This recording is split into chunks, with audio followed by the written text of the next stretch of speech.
Congress party ಅಂದ್ರೆ ನಾಯಕ ಅಂತ ಯಾರು ಇಲ್ಲ ಇಲ್ಲಿ, ಎಲ್ಲರೂ ಕಾರ್ಯಕರ್ತರು.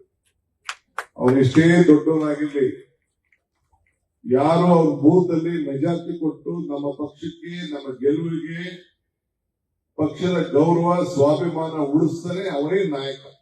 ಸ್ಟೇಜ್ ಮೇಲೆ ಕೂತ್ಕೊಳ್ಳೋ ನಾವ್ಯಾರು ನಾಯಕರಲ್ಲ. ಇದು ನನ್ನ ವೈಯಕ್ತಿಕವಾದಂತ ಅನುಭವ.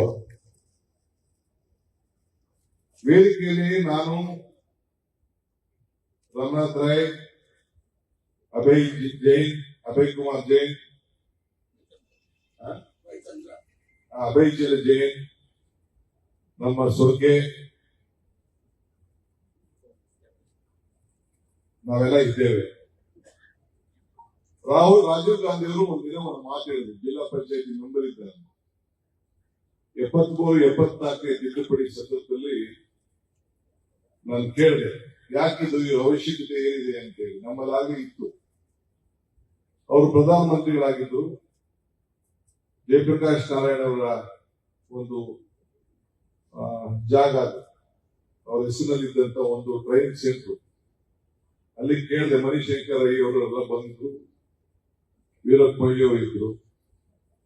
ಕೇಳಿದಾಗ ಏನಾದ್ರು, ಈಗೆಲ್ಲ ಕಾಲೇಜ್ ಎಲೆಕ್ಷನ್ಸ್ ಎಲ್ಲ ನಿಂತೋಗ್ಬಿಟ್ಟಿದೆ. ಈ ದೇಶಕ್ಕೆ ಪ್ರಜಾಪ್ರಭುತ್ವದ ವ್ಯವಸ್ಥೆಯಲ್ಲಿ ಪಂಚಾಯತಿಂದ ಪಾರ್ಲಿಮೆಂಟ್ ವರೆಗೂ ನಾಯಕರು ಬೇಕು. A leader is one to create leaders, not followers ಅಂತ ಹೇಳಿ. ಹಂಗೆ ವೀರಪ್ಪ ಮೊಯ್ಲಿ ಅವರು 85ರಲ್ಲಿ ಅವರಿಗೆ ಸಿಕ್ಕಂತ ಅವಕಾಶದಲ್ಲಿ, ಈಗ ಯಾರು ನನ್ನ ಹೆಸರು ಹೇಳದ್ನಲ್ಲ, ಸುಮಾರು 45 ಜನ ಯಂಗ್ಸ್ಟರ್ಸ್ಗೆ, ನಿಮ್ಮ ಜಿಲ್ಲೆಯಲ್ಲೂ ಕೂಡ ಅವತ್ತು 7-8 ಜನ ಯಂಗ್ಸ್ಟರ್ಸ್, ಎಲ್ಲರೂ ಕೂಡ, ಅಂದ್ರೆ ಹಲವಾರು ಜಿಲ್ಲೆಯಲ್ಲಿ ಎಲ್ಲರೂ ಕೂಡ ವಿಧಾನಸಭೆಗೆ ಸ್ಪರ್ಧೆ ಮಾಡಿ MLA-ಗಳಾಗಿ ಮಂತ್ರಿ ಮಾಡಲಿಕ್ಕೆ ಒಂದು ಅವಕಾಶವನ್ನು ಮಾಡಿಕೊಟ್ಟವರು ಇಡೀ ರಾಷ್ಟ್ರದಲ್ಲಿ ವೀರಪ್ಪ ಮೊಯ್ಲಿ ಅವರನ್ನ ಯಾರು ಕೂಡ ಮರೆಯಲಿಕ್ಕೆ ಸಾಧ್ಯ ಇಲ್ಲ. ಅವ್ರು ಹೇಳಿದ್ದು ಸತ್ಯ. ಅವರ ಊರಿನಲ್ಲಿ ಬಂದು, ನಾನು ಅವ್ರ ಶಿಷ್ಯ ಗುರುವಿಗೆ ಸಂಸ್ಕಾರ ಮಾಡೋದು, ಅಭಿನಂದನೆ ಮಾಡೋದು ನನಗೂ ಕೂಡ ಬಹಳ ಮುಜುಗರ. ಆದ್ರೆ ನಿಮ್ಮ ಮಗ, ನಾನು ಕೂತಿರುವಂತ ಸ್ಥಾನ ಪಕ್ಷದ ಅಧ್ಯಕ್ಷ ಸ್ಥಾನ, ಸೊ ಅದರಿಂದ ಬಹಳ ಸಂತೋಷದಿಂದ ಅವರಿಗೆ ತುಂಬ ಹೃದಯದಿಂದ ಅಭಿನಂದಿಸಿದ್ದೇನೆ, ಶುಭ ಹಾರೈಸಿದ್ದೇನೆ. ಇನ್ನು ಹೆಚ್ಚಿಗೆ ಅವರಿಗೆ ಜನರ ಸೇವೆ ಮಾಡುವಂತ ಅವಕಾಶ, ಸೌಭಾಗ್ಯ, ನಿಮ್ಮೆಲ್ಲರ ಆಶೀರ್ವಾದ ಸದಾ ಇರಲಿ ಅಂತ ಹೇಳಿ ನಾನು ಭಗವಂತನಲ್ಲಿ ನಾನು ಪ್ರಾರ್ಥನೆಯನ್ನು ಮಾಡಲಿಕ್ಕೆ ನಾನು ಬಯಸ್ತೇನೆ.